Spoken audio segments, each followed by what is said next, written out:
So the audits.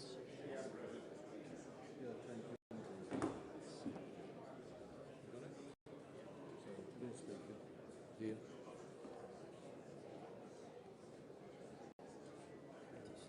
Loudspeaker.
Like that.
All right, Lord Speaker, and then proceed.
Mr. President, Your Excellencies, members of the House of Commons, House of Lords, ladies and gentlemen.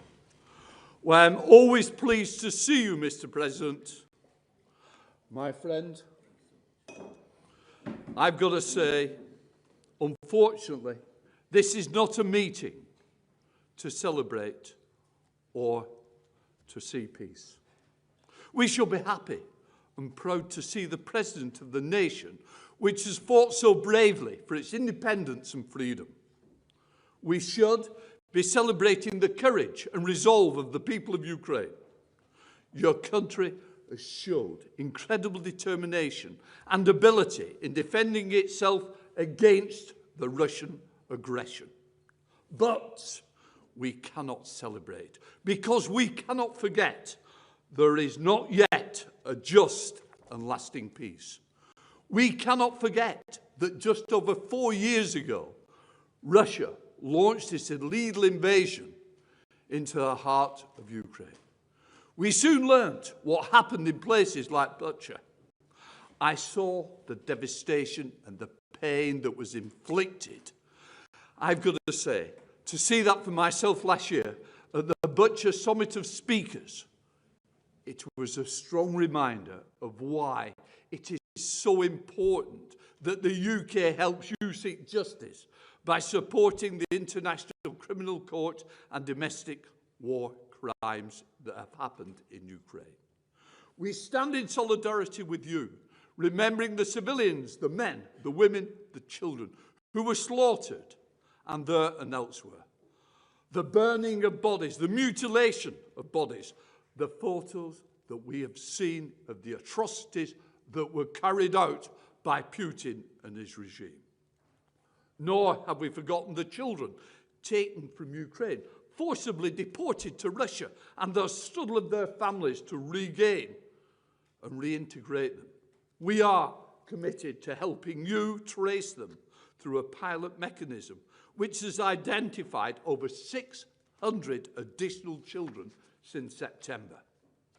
And now, there is another war in the Middle East, and we are concerned about the impact that war will have on energy supplies in this country and across the world. It is imperative that Russia does not profit from the world's need for energy, and the sanctions on Russian oil must remain in place. We are committed to exerting economic pressure on Russia. We have not forgotten what Ukraine faces in the enemy attacks on your vital energy infrastructure. The UK has provided funding to the Energy Support Fund to enhance your ability to generate the power you need through repairs and infrastructure protection. I am proud that this country has stood with you, the Ukrainians in their struggle and will stand with you in the future. Bound by the 100-year partnership and agreement, signed in January 2025 and ratified by the Rada, it demonstrates the confidence in your long-term future and cements our role as your closest partners across pillars, including defence, science, energy, trade and culture and others. I am grateful that you, Mr. President, have repeatedly come to our Parliament as your wife, your Speaker and many members of Parliament, because it is not enough to read about things. The true understanding is when we get and hear your personal testimonies. It is important that we do not lose focus on what is happening in Ukraine. It must not be driven out of our minds by other wars, and Ukraine must continue to get the support it needs to defend itself. Supporting Ukraine's resilience is essential to achieving just and lasting peace. But Ukraine's security is also the UK's security and Europe's security. In fighting for their country, they are fighting for our democracy, their sovereignty and their identity. Only the people of Ukraine can determine their future. Choice does not happen at the barrel of a gun or by redrawing international borders by force. It is important this brutal war ends and we support all the attempts and to secure its ending. With justice and security of Ukraine, as part of that, we jointly lead the nations of the coalition of the willing to ensure security and the guarantees are in place in the event of a ceasefire. Across political parties of the United Kingdom, it is united in the support for Ukraine and its resilience in peace, as well as war. Whether through extensive military support, seizing Russian assets, upholding sanction regimes, disrupting shadow fleets, loan guarantees, humanitarian assistance, reconstruction projects, or supporting your Parliament to function. We are unwavering. One day, I hope to welcome you to a true celebration, a celebration of Ukraine which is free and democratic, no longer fighting for its survival. Until then, it is such an honour to welcome you here again and to hear directly from you. We stand with you. Slava Ukraine! Mr. President, the floor is yours.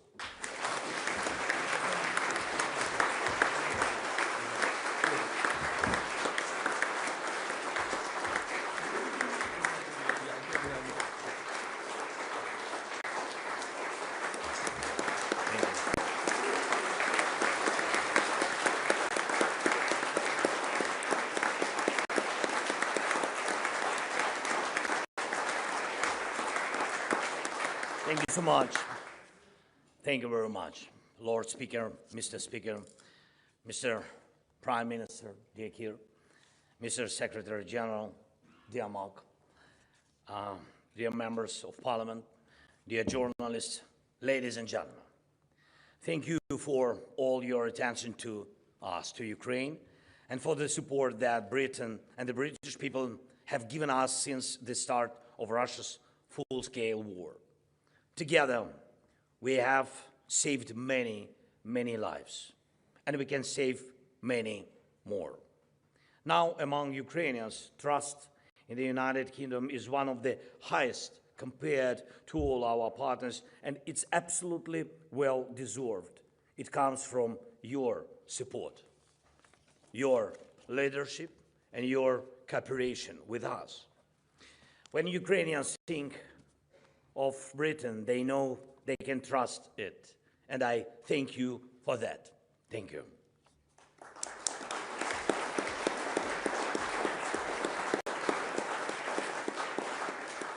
And I'm grateful that you truly care about what will happen to security, to our cities and villages, to our countries, and to our Europe, and to our world. We are another generation that must think about what comes next for the world. This means we are already in history, but it's up to us whether history stops with us or continues as human history. Not AI, not drones, not anything like that. Will this still be a world where people live above the ground, under the sun, not underground, under concrete just to stay safe? It's up to us to decide. And we're here in this great building of the British Parliament, calm and safe, not in a shelter. On your way here, you saw 3 branches over the streets, not protective nets against FPV drones. And all of us here worry a little about having fast mobile internet or Wi-Fi nearby, not about whether strong mobile air defense teams are on duty close to us. This way of life, open space, normal streets, normal buildings, not underground, feels so simple, so familiar, as if it has always been there. It's almost impossible to imagine it ending. But what guarantees that it will continue? Only our determination. The world has entered a completely new time, a time of drones, a time of AI. This means the evolution of weapons, the evolution of war, and the evolution of crime. No one can predict where this evolution will lead, but we must keep up with it, and even more, we must stay ahead of it. People want certainty, and it is always the strongest demand any society makes of its leaders. People want to know what tomorrow will bring, and people want to believe that tomorrow for their children, for their families, will be at least no worse than today for them.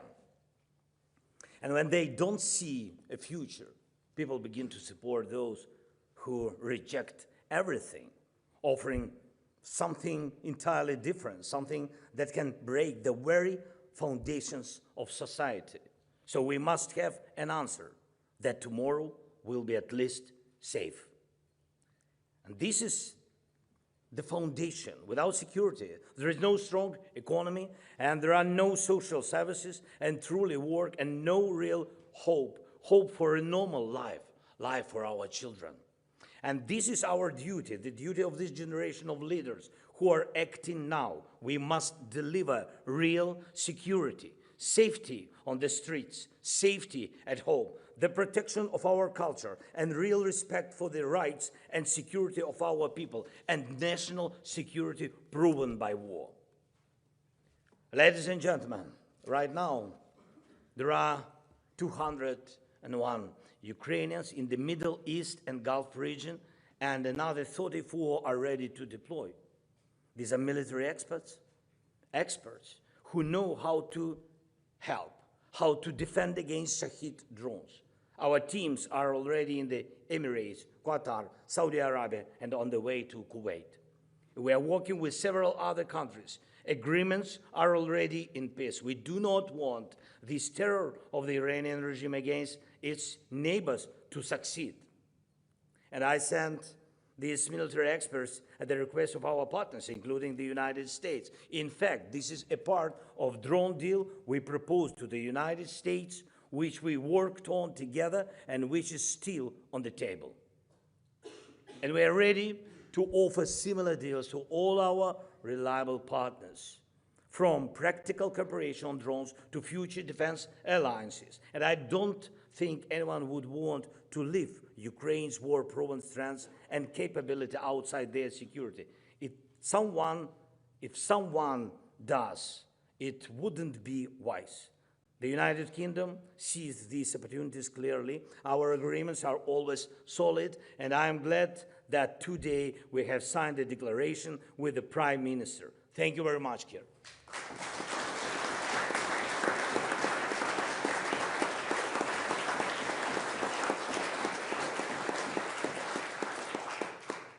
Armies in the Middle East and Gulf region have good protection against missiles, including Iranian ballistic ones. Patriot and THAAD systems work well, though they're expensive. But terrorist regimes always look for ways to break through defenses and make killing cheaper. Iran began producing Shahid drones years ago, attack drones that are now, after upgrades, even more dangerous than missiles. In Ukraine, we had to learn how to defend against them. About 3 years ago, Russia received Shaheeds from the Iranian regime. These are drones designed for the low-cost destruction of the expensive critical infrastructure targets. Iran taught Russia how to launch them and gave it the technology to produce them. Russia then upgraded them, and now we have clear evidence that Iranian Shaheeds used in the region contain Russian components. So what is happening around Iran today is not a faraway war for us because of the cooperation between Russia and Iran. And we do not believe we have the right to be indifferent, even if we are separated from human suffering or shared danger by an ocean. An ocean, however big and beautiful, or by anything else. Ballistic missiles can strike at thousands of kilometers. Drones can do the same. But if evil wins, the evolution of war will cross any distance on Earth. No ocean will help, no desert, no mountains. That is why it is worth helping protect life. The regimes in Russia and Iran are brothers in hatred. And that is why they are brothers in weapons. And we want regimes built on hatred to never win in anything. And we want no such regime to threaten Europe or our partners. Can we just live alongside regimes like this? Ukraine tried to live in peace with Russia, and 2 invasions in 10 years. This is the result. The Middle East has not had a single year of real peace while this regime has been in Iran.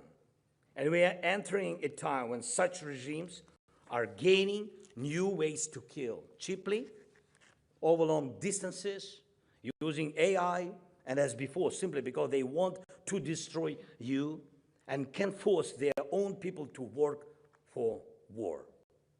One Iranian Shaheed costs about $50,000.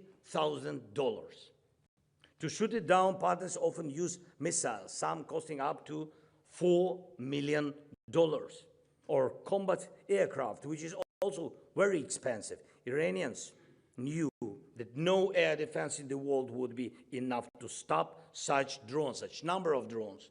And we were the ones who changed that.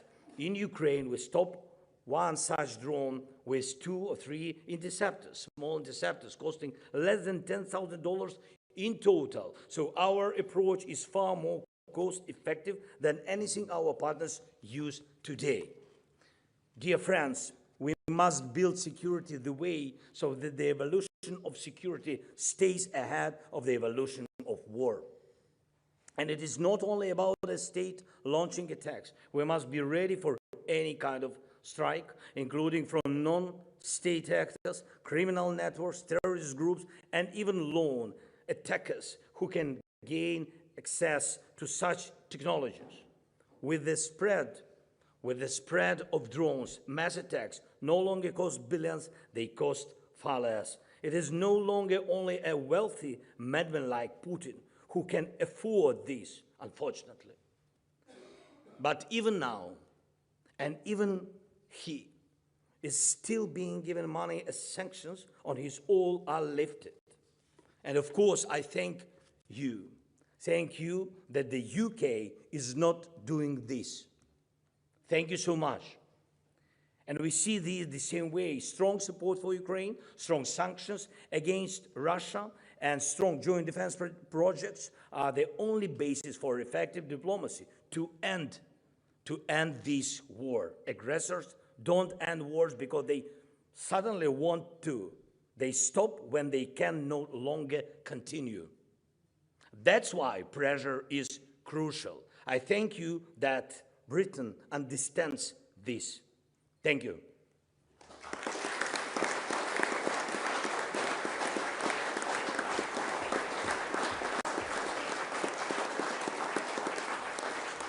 Right now, I have proof that the evolution of security can be fast and cheaper than old defense systems.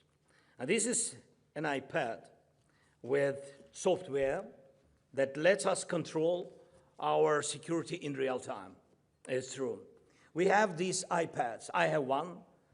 My Prime Minister has one. Our Minister of Defense and our top military commanders, they have it. It lets us see the front line in Ukraine and even every enemy killed with video proof.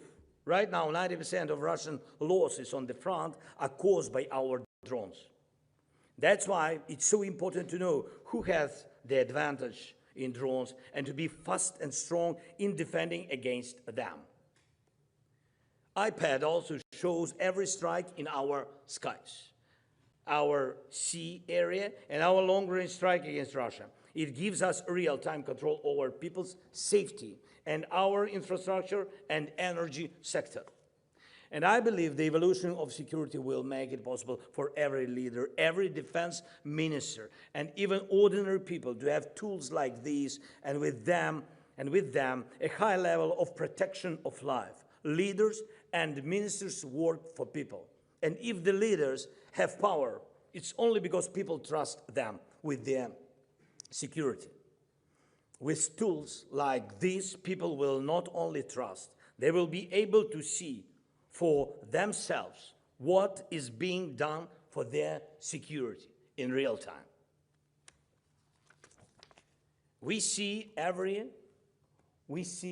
These are examples, you can see, We see every large-scale Russian attack on our cities in detail. Launch, points, flight, path, likely targets. The system let us analyze each attack and how our defense responds as a whole. In real time, we see what is happening in the sky and what resources are being used to protect us. It's a clear way to keep control and to adapt to a real-time situation. And there are almost no nights in Ukraine, and that's true, no nights in Ukraine without Russian Shahid attacks. Sometimes hundreds of attack drones and dozens of missiles in a single night. But interceptor rate is around 87–90%. And this number would be higher if we had enough investment in our defense production and enough missiles against ballistic threats. And these are our two main shortages: funding and Patriot missiles. That's why we are working to involve our partners in production and to help Europe build all the air defense it needs. Here is the massive attack on the night of March 14. In total, there were, can you imagine, there were nearly 500 Russian air attacks weapons, 400 sortie drones, and 68 missiles of different types. And we shut down most of them, and in real time, on this iPad, in our system, we could see how our aircraft were working, where electronic warfare was used, and how interceptors were deployed. And of course, our mobile air defense teams are also working, and we see it all on the iPad across the whole country and down to each individual strike, how the defense worked, what needs fixing, which solutions in which areas will bring the best results. We do this after every Russian attack. It means each day. It is this layered defense that ensures Russia cannot destroy us from the air. Every part of the system must be used. Our newest element is interceptor drones. When conditions and weather allow, we use hundreds of them every day. These work thanks to our production in Ukraine and with our partners, Sting, Mirovs, P1 Sun, and others. And I'm glad we have a joint project with the United Kingdom, the Octopus drones. This is successful decision, successful interceptions depend on well-placed positions of our soldiers, set up to cover as many drone routes as possible. And it is constant hunting at night, and now even during the day. And you see how many Patriot systems and other air defense systems there are in the Middle East and the Gulf. But there is still not enough security. Why? Why not enough security? Because the Iranian regime's weapons have evolved faster than defense in these countries. This is a problem that must be solved and can be solved. And as soon as possible, we all understand what comes next. AI is already in many devices we use every day. Soon almost everything will run on it. And weapons will too, becoming even more deadly because they will act faster than any human. By building protection against today's weapons, by investing in the evolution of security, we are also preparing for the weapons of tomorrow. Perhaps we are preventing a problem. And if the world has stopped Putin back in 2022, we would not be thinking today about how to defend against drone warfare. Without his war against Ukraine, the world might have avoided mass drone warfare, cheap and deadly, for many, many years. And if together with partners in the Middle East we build a system like Ukraine, they will be able to track attacks from Iran or from the Houthis in real time, analyze them, keep improving their defense, giving people critical infrastructure and trade routes real security. Today, just a few Shaheeds can disrupt oil shipments at a scale that affects entire regions, or destroy desalination plants and hit millions of people in the most painful way. The cost of living is rising everywhere, and terrorists around the world are learning what they too can do. And we all know the solutions that can prevent this. Some may think it is enough to just buy interception and protection is guaranteed, but it's not that simple. The key is the system. The system matters. And there have already been cases when partners bought interceptors but still had not asked for help because they did not have a system to use them. And without the system, any interceptor is just a toy, not a real defender. So what do we have? First, we are capable of producing at least 2,000 effective and combat-proven interceptors every day. We can produce more. It depends on investment. We need about 1,000 interceptors a day, and we can supply at least another 1,000 a day to our allies. Second, we know how to build radar and acoustic coverage to respond to how Shaheeds and other drones approach. Third, we have software that allows radars to keep working even under electronic warfare, jamming in real time. We analyze enemy frequencies and respond to them. And because of this system, we understand how effective our defense is against almost every attack drones. And we can move our positions and air defense to get better results. This iPad gives full control of the situation because we have a system for using our defense tools. If a Shaheed needs to be stopped in Emirates, we can do it. If it needs to be stopped in Europe or United Kingdom, we can do it. It's a matter of technology, investment, and cooperation. And the fact that we go through this winter, which Russia tried to make deadly for all our families, shows that our solutions work. The key is to keep improving them in line with the threats we face and those that are coming. The evolution of threats never stops. For example, your military bases in Cyprus, this is what our security proposal could look like. Our experts would place interception teams and set up radars and acoustic coverage, and this would all work. If Iran launched a large-scale attack similar to Russian attacks, we would guarantee protection. This is the kind of reinforcement we offer, and it may soon be needed across Europe. And drones can be launched not only from land, but also from ships at sea. Such long-range strikes are no longer rare. Different countries already use them, and since European seas still have many targets from Russia's Shadow Fleet, launching drones from such vessels is no longer something unexpected. Ukraine didn't have a strong navy like Britain or some of our other partners, but we have pushed what is left of Russia's fleet into distant base in the Black Sea, where their ships hide from Ukrainian sea drones. This is a completely new security reality in our sea. The Russian fleet, which was powerful, has no effective way to counter our drones. Their defenses have been strong. We do not deny that. But our naval drone systems keep evolving, and we focused on the speed of that evolution, and we won our sea.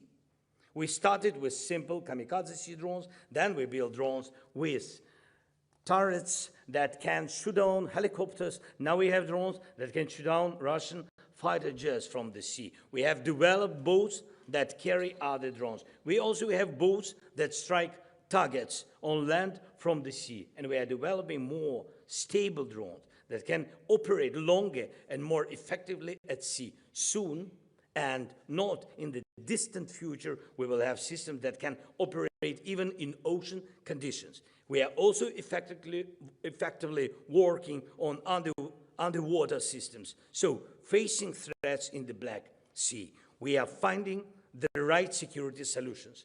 And these solutions can be used in your matters as well, including in complex situations like the Strait of Hormuz today.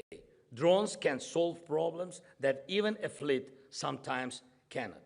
And of course, we also have full information about what is happening on the ground, real ground in Ukraine, and the front line completely. This iPad gives full control over movement along the front. All changes are tracked and fully verified over any period, not just partially.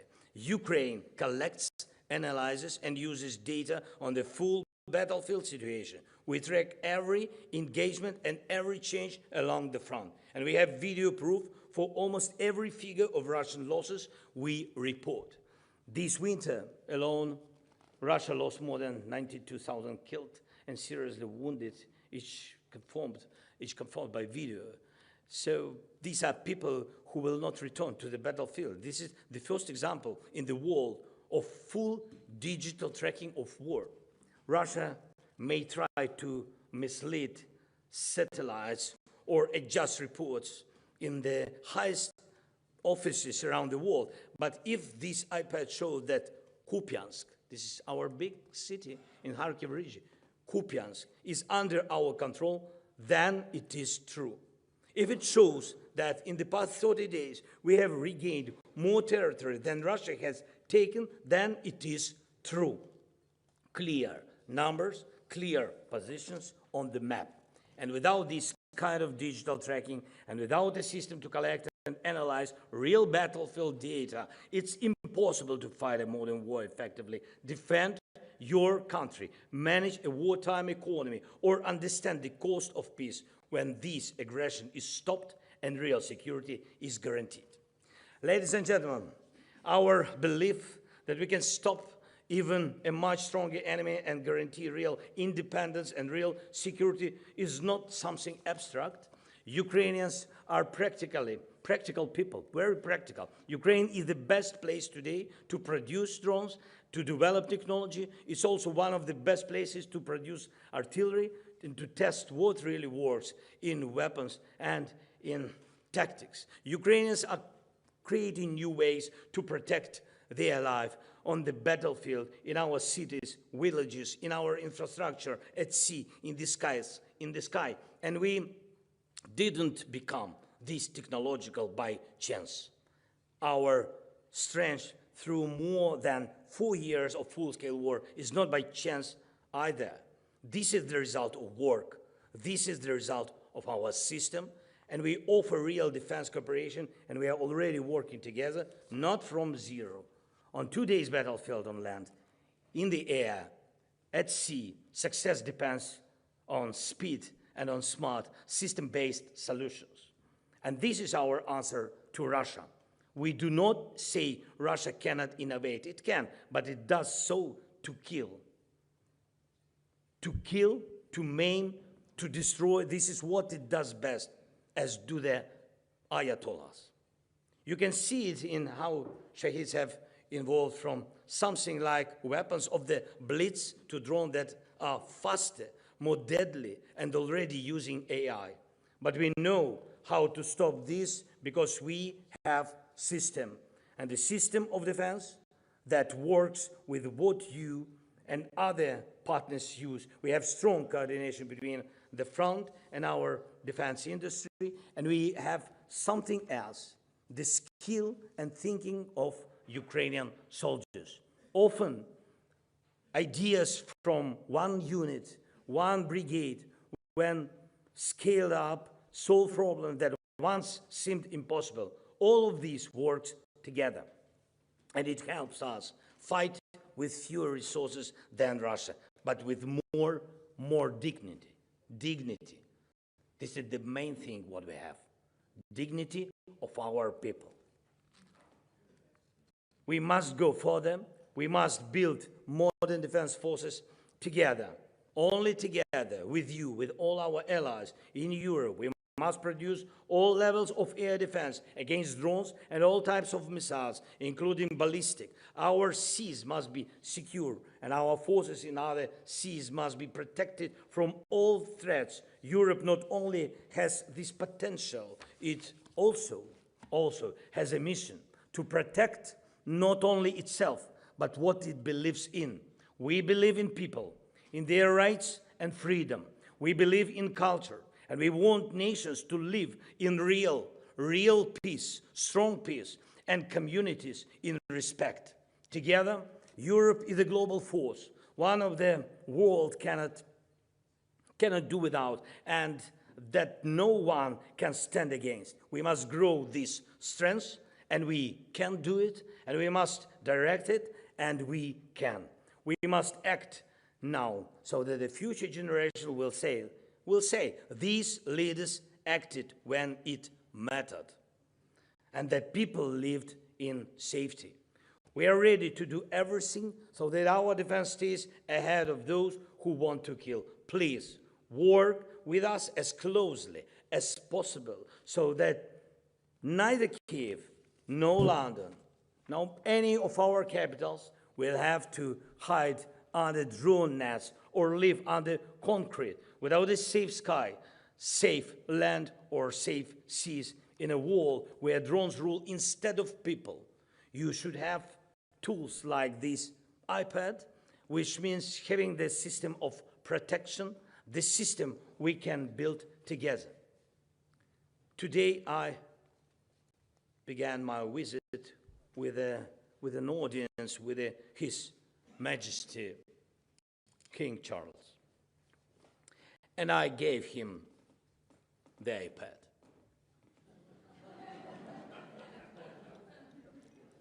Really, like this, as a sign of respect and gratitude, and to strengthen our cooperation with the United Kingdom, with your great country. Thank you so much.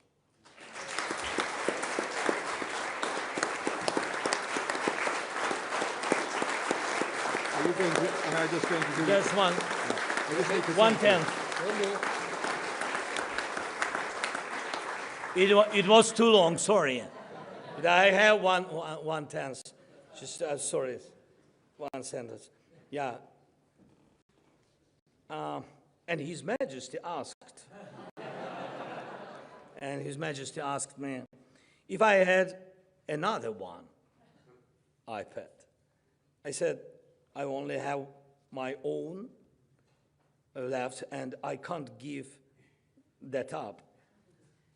And His Majesty said he would share it with the Prime Minister. Thank you so much.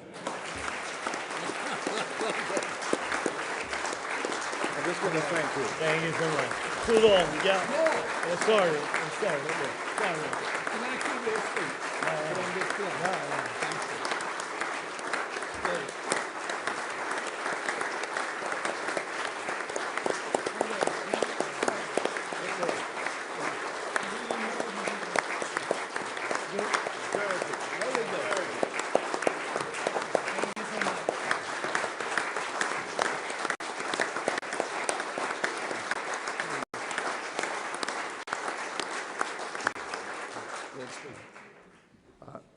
Mr. President, Secretary-General, Prime Minister, my Lords, members of the House of Commons, ladies and gentlemen, it's a profound honour for me to formally thank you, Mr. President, for that inspiring and encouraging speech. Since Russia's first incursion into Ukrainian territory and the unlawful annexation of Crimea in 2014, and even more since the full-scale invasion of 2022, your nation has endured a brutal and unjustifiable assault by the Putin regime.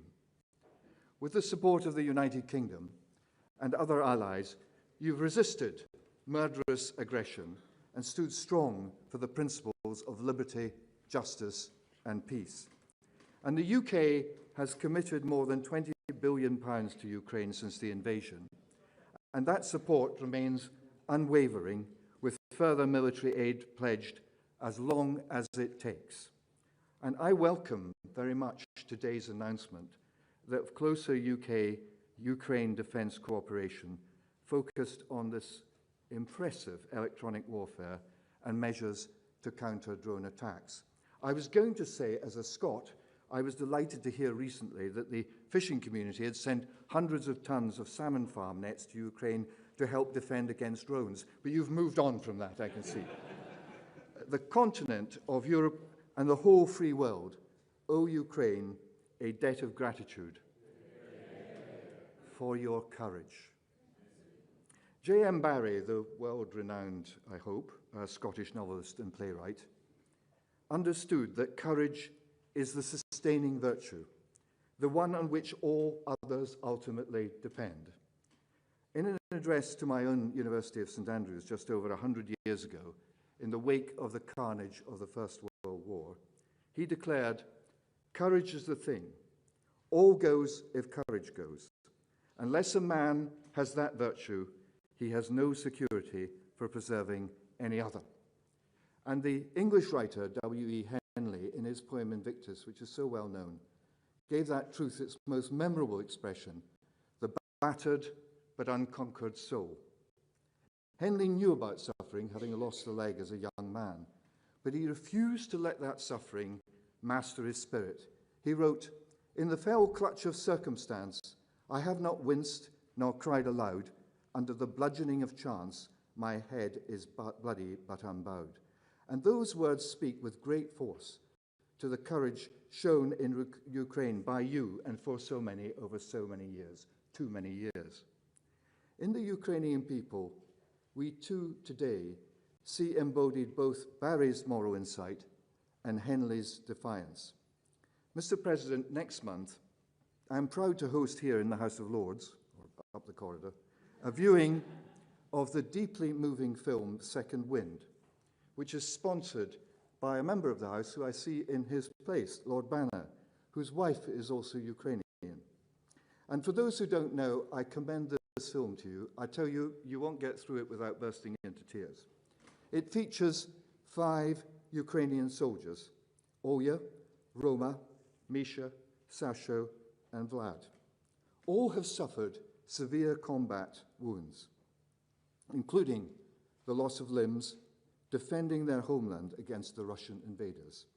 The film shows them training in just 2 months to climb Kilimanjaro, scaling the mountain on prosthetic limbs and reaching the summit before returning to their army units to once again serve their country. At its conclusion, Olya dedicates their achievement to the comrades who've given their lives in the war, as well as to the future when Ukraine can once again thrive as a free, independent, and peaceful nation. She says, "I hear the voices of those who are no longer with us. We did it for them. We did it for us. We did it for our future. We won together." They are, in the deepest sense, Henley's bloody but unbowed, grievously wounded, yet unconquered spirit. Despite suffering bombardment, grief, extreme discomfort, and the daily strains of war, the Ukrainian people have not surrendered either their national will or their human dignity, as you pointed out, Mr. President. They've shown that courage is not just daring in battle, it's endurance, it's constancy, it's loyalty and hope under unbearable pressure. And that is why their struggle speaks so powerfully to the rest of us, because it shows that when courage holds, much else can still be saved.